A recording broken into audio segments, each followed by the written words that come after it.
poder. Ó, leva a chamada Guerra das Rosas. O que foi a Guerra das Rosas? Vamos ver.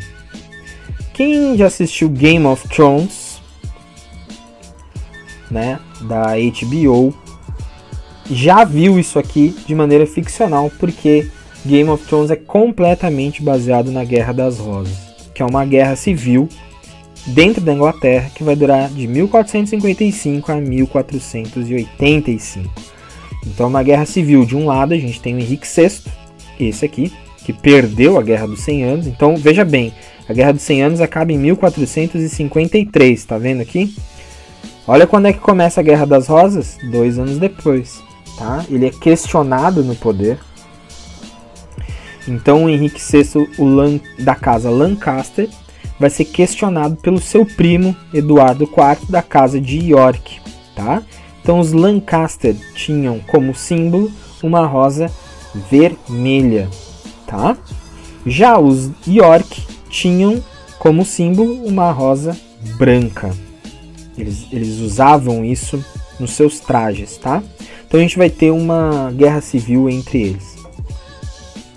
O Henrique VI é capturado, levado à Torre de Londres, onde ele fica preso, e o Eduardo IV é declarado rei. Durante um tempo, porque o Henrique IV vai casar, vai fazer um casamento ali arranjado, e esse casamento vai fazer com que ele perca aliados importantes que vão trocar de lado, vão traí-lo e vão começar a apoiar a causa dos Lancaster novamente. E o Henrique IV vai ser, o Henrique VI vai ser solto. Tá quarto aqui, mas é sexto. Vamos arrumar aqui. Ninguém viu. Ninguém viu. Ele é recolocado no trono, tá? Entretanto, Eduardo IV, esse sim, vai regressar à Inglaterra e finalmente o Henrique VI,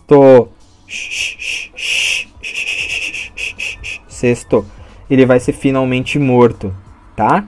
E aí o Eduardo IV vai assumir o trono da Inglaterra e vai governar durante alguns anos. Então a casa York toma o poder na Inglaterra e tira os Lancaster fora, tá? Ele vai governar durante um tempo até que ele morre. O seu filho mais velho era uma criança quando ele morre. E de novo a gente tem esse problema, que é uma criança assumir numa idade ainda muito pequena. Ele vai ser com certeza questionado, tá? Porque alguém vai ter que governar em nome dele. Então o filho dele, os dois filhos dele, na verdade, o Eduardo V e o irmão mais novo dele, vão ser considerados ilegítimos e vão ser presos na Torre de Londres e vão desaparecer. Por quem? Quem é que faz essa manobra para tomar o poder? O tio deles, o Ricardo III, irmão do Eduardo IV, vai ser coroado como Ricardo III, dá um golpe nos próprios sobrinhos e aparentemente mandou matar eles, e desapareceram da história os irmãos Eduardo V e seu irmãozinho sumiram. As criancinhas sumiram. O Ricardo III da casa York se torna o rei da Inglaterra. Isso até que um cara chamado Henrique Tudor, que era da casa Lancaster, de um ramo da casa Lancaster, que tinha sangue real, ele era um descendente longínquo aqui do Eduardo III, tá bom? Começa a ganhar certo prestígio, torna-se o líder da oposição a Ricardo III e ele acaba ganhando apoio de toda a casa Lancaster. E aí ele invade a Inglaterra, ele estava no norte da França, lembra que eu falei que eles têm lá as terras lá no norte da França? Ele vai lá para a Inglaterra, invade a Inglaterra na famosa batalha de, presta atenção no inglês, Bosworth Field. Olha que maravilha. O Tudor vai vencer o exército do Ricardo III e vai ser coroado como o Henrique VII, ou seja, descendente mesmo desse Henrique VI. Apesar de ser um descendente direto, como da casa Lancaster, ele vai assumir, né, a dinastia aqui. Muito bem, para encerrar a guerra entre Lancasters e York, o Henrique VII vai se casar com a filha do Eduardo IV, a irmã do Eduardo V e o irmãozinho que desapareceram. A irmã sobreviveu e fugiu. O Henrique VII vai se casar com ela, que era York.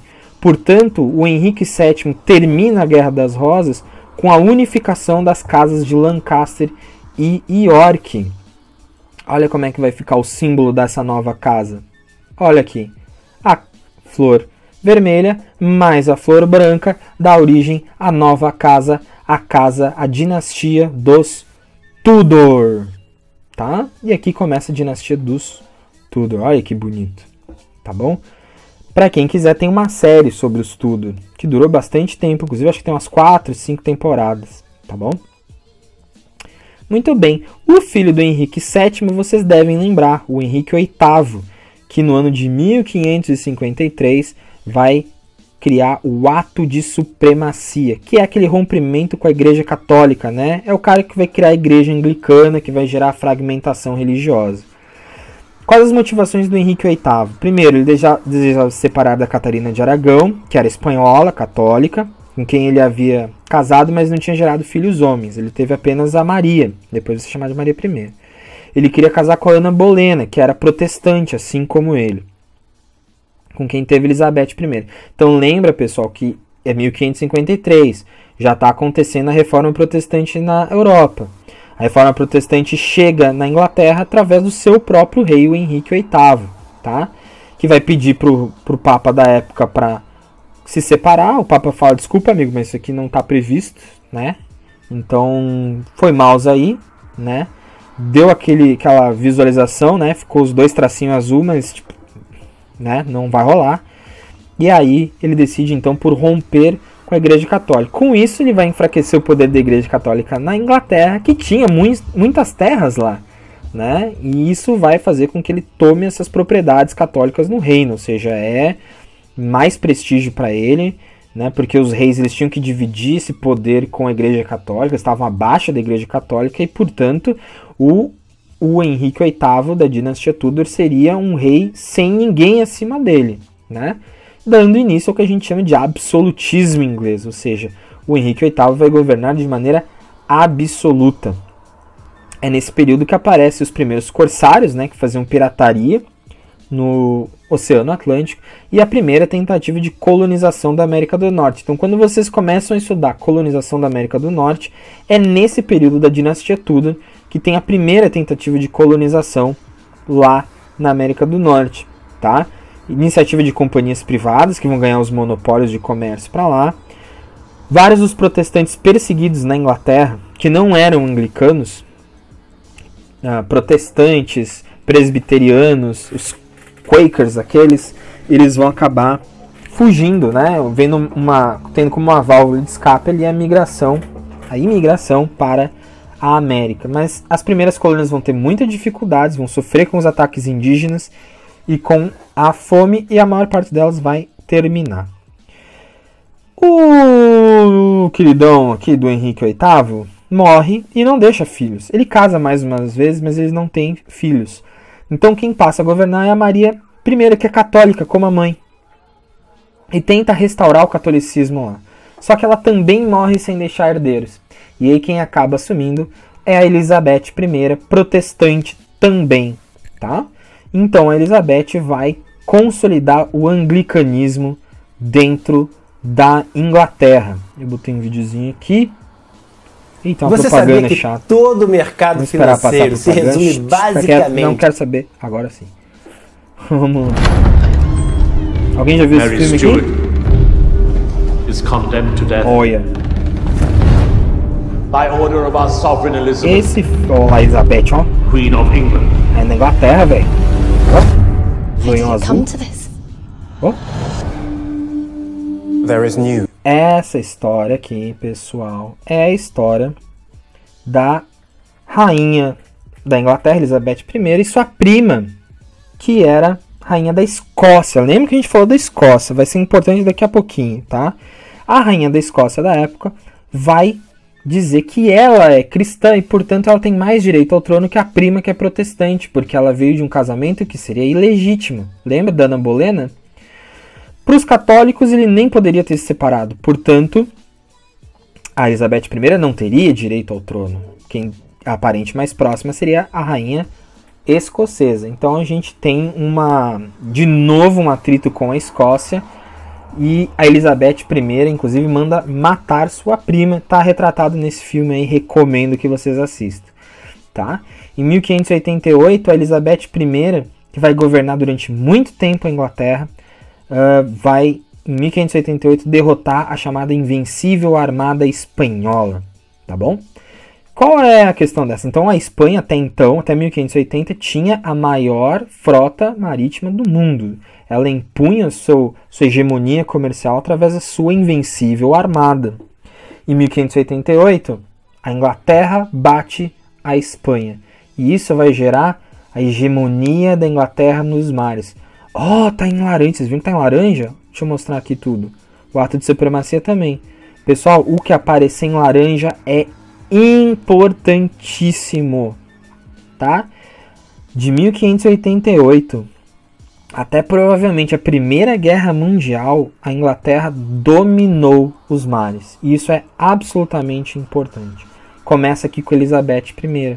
A Elizabeth I vai incentivar também, vai dar muito incentivo agrícola, a manufatura e a indústria naval. Vamos ficar esperto porque é da manufatura que vai vir a Revolução Industrial, tá? Então ela vai incentivar bastante essa produção interna inglesa. Isso vai gerar uma prosperidade da burguesia inglesa, ou seja, um acúmulo de capital muito grande, e ela vai conceder esses monopólios, né, dessas rotas comerciais para determinadas empresas privadas inglesas. Ela vai ser conhecida como a Rainha Virgem, porque ela não casou, ela passou a vida inteira sem casar, e ela vai ser conhecida como a Rainha Virgem. Justamente por ser conhecida como a Rainha Virgem, uma das primeiras colônias inglesas fundadas na América do Norte se chamava Virgínia, em homenagem à Rainha Virgem, né? Sobre isso tem um filmezinho aqui para recomendar para vocês também, chamado Elizabeth, tá? Olha aqui, ó. Eita. Deixa eu dar uma adiantada aqui para mostrar para vocês. Olha, tiro é bomba, ó. Olha. Então ali, pessoal, tá falando já para encarar a invasão espanhola, tá? Aquele filme se trata realmente daquele. São dois filmes, Elizabeth Era de Ouro. Recomendo os dois também. Entretanto, ela não tem filhos. Ela não tem filhos. E sabe quem é que vai assumir? O filho da rainha escocesa que ela mandou matar. Sim, a dinastia Tudor termina com Elizabeth I e a gente tem início a dinastia Stuart.